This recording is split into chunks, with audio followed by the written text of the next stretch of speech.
When I was young and had no beard, my grandfather's uncle died at the age of 115. We called him Baba, or grandfather. He used to say that we are the children of Israel. I was young, and at that age people forget things. They don't care much about history or talk of this kind. But now I would like to know, what are our origins? Where do we come from?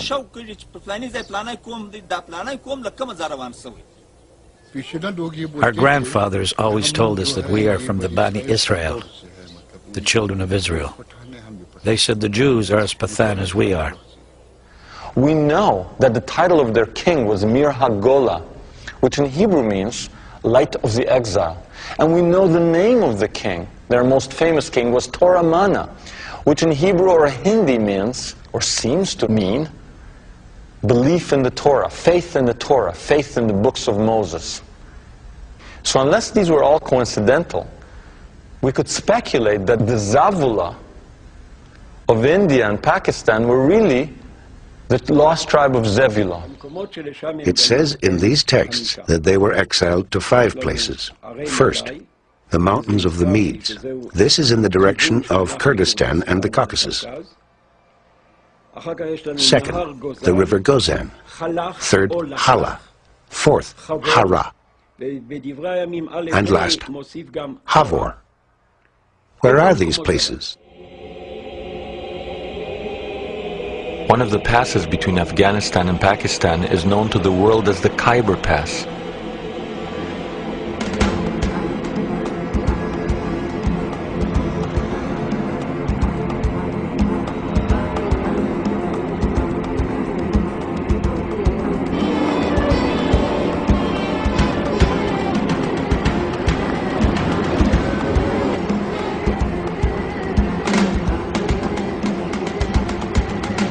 The Khyber Pass is one of the most lawless and dangerous places on earth. It is the heart of Pakistan's northwest frontier, the Wild West of the East. The first thing one notices is that the Pakistani government has no real authority here. The only way to obtain safe passage is to travel with an armed escort from the ruling people in the area, the Pathans. They have guarded the Khyber Pass for more than 2,000 years, driving away Genghis Khan, the British Army, and most recently, the Soviets. In Hebrew, it's known as Havor Pass, the same name as in the Bible. And next to the Khyber Pass, there's a city called Peshawar in Pakistan. Peshawar means the same thing, the Havor Pass. So we thought, could the Khyber be Havor in the Bible? If it is, there should be here a river called Gozan.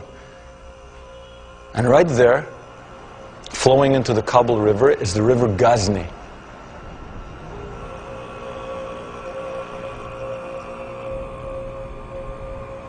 If this is Havor, we thought, there should be somewhere around here the city Hara. And 300 kilometers away, in Afghanistan, there's a city Herat.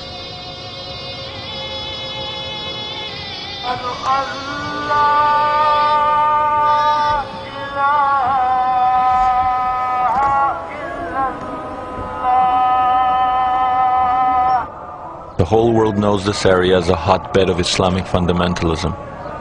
There are 15 million Pathans and not a single Jew among them. But we set out to investigate whether under the Islamic surface lies an Israelite past.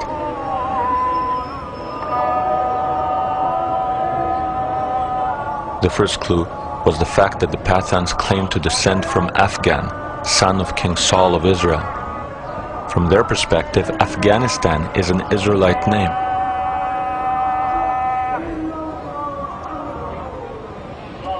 At worship, they seem like any other Muslims. When studying the Quran, however, they rock their bodies in the manner of Jews.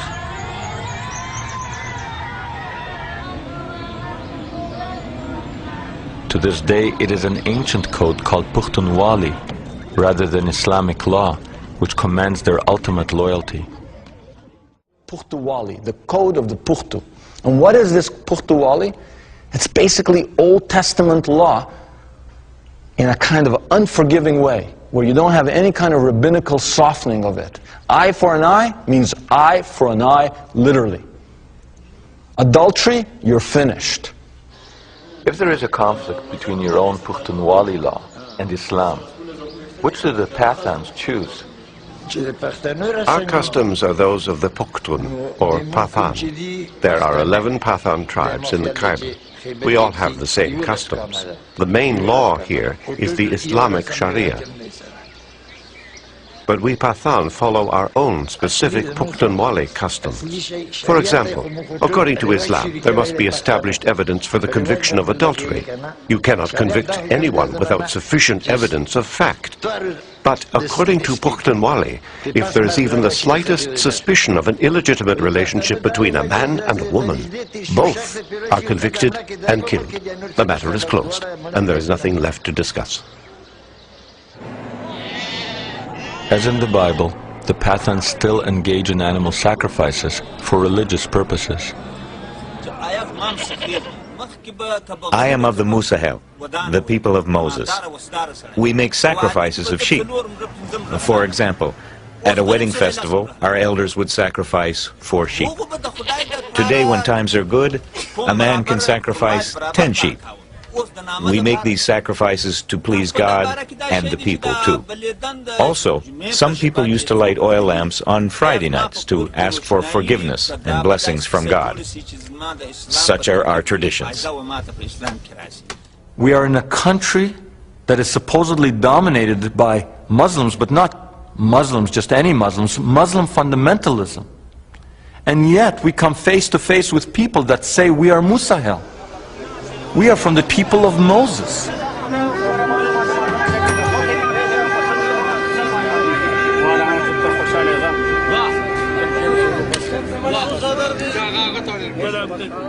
And as we travel among these people who look like they stepped off the pages of the Bible, Semitic faces, long beards, biblical garb, prayer shawls, and as the evidence mounted, we could not help but feel that maybe here among the Pathans of Afghanistan and Pakistan, we would find the answers to our quest.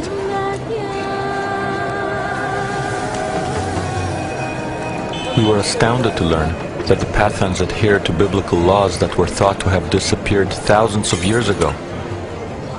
As in the Bible, those accused of manslaughter can escape to designated cities of refuge. It is mentioned in our old books that if you kill someone unintentionally, then you can flee to a designated place of refuge. Our books tell us that Moses ordered Joshua to establish cities of refuge and told the people that they should honor them. Today, we educated people think it is backwards to protect a criminal in this way, but the people in those areas of refuge look upon the matter as holy. To protect a fugitive is the sacred job of the elders. They treat him as their guest.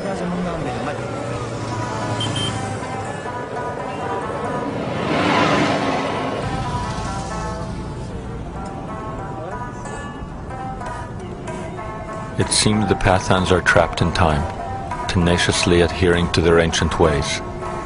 They've literally created a wall between themselves and the outside world.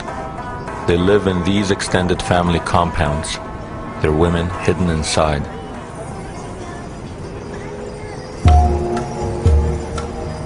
As in the Bible, the Pathan women observe a code of modesty which rarely allows them to emerge. To enter the Pathan marketplaces is to step back in time.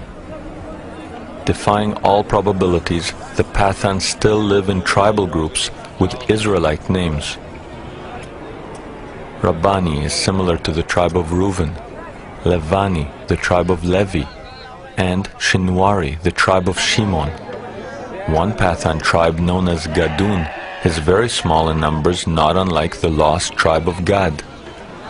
Interestingly, the most numerous tribe among the Pathans is Afridi, and the most numerous tribe in ancient Israel was Ephraim.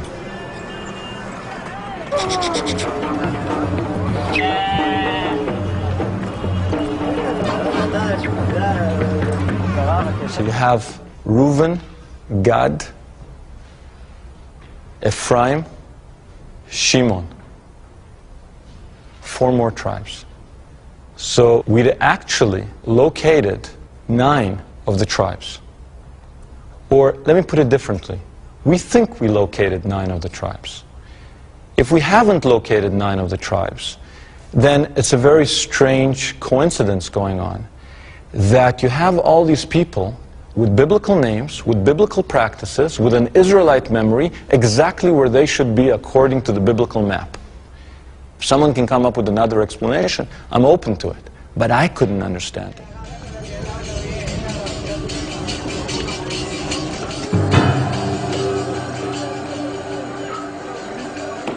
The prophets say that equal numbers of Israelites and Judeans will herald the Messiah.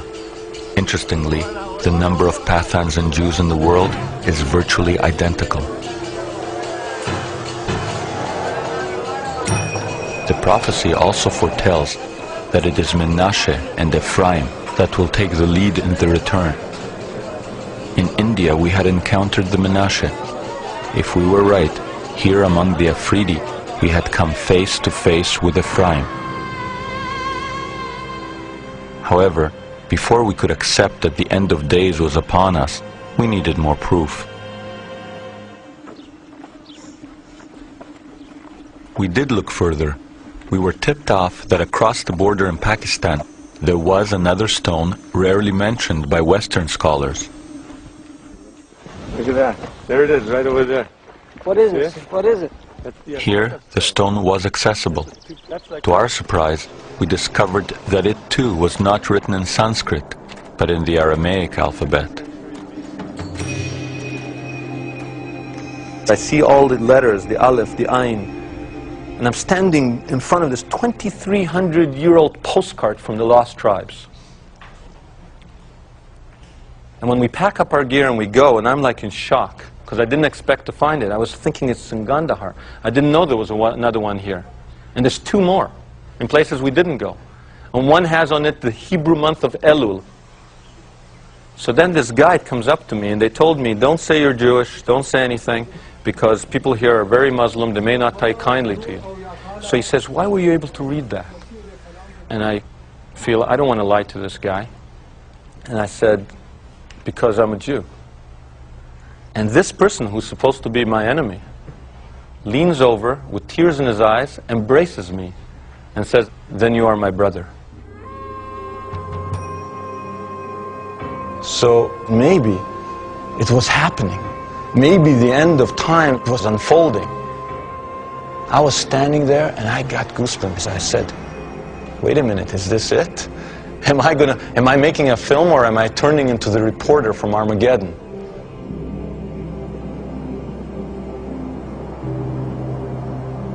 But then something struck me. We never found people who claimed to be Cohens, priests. And that's a big problem, because if we're really analyzing prophecy, return of the tribes leads to Messianic times. Messianic times leads to the rebuilding of the temple of God in Jerusalem, and that leads to the renewed rituals that take place there, and that requires a ritually pure caste of priests. And there are none among the tribes. And in Western Jews, none that can claim that they're ritually pure descendants of this priestly class. So what's going on here? On the one hand, it seems that prophecy is unfolding, and on the other hand, key characters in the biblical drama are missing. Perhaps we had stumbled on some kind of eternal punishment. Preserved in their tribal units on the edges of deserts, the lost Israelites were waiting for a redemption that would never come. Or perhaps everything we thought we had found was a passing mirage.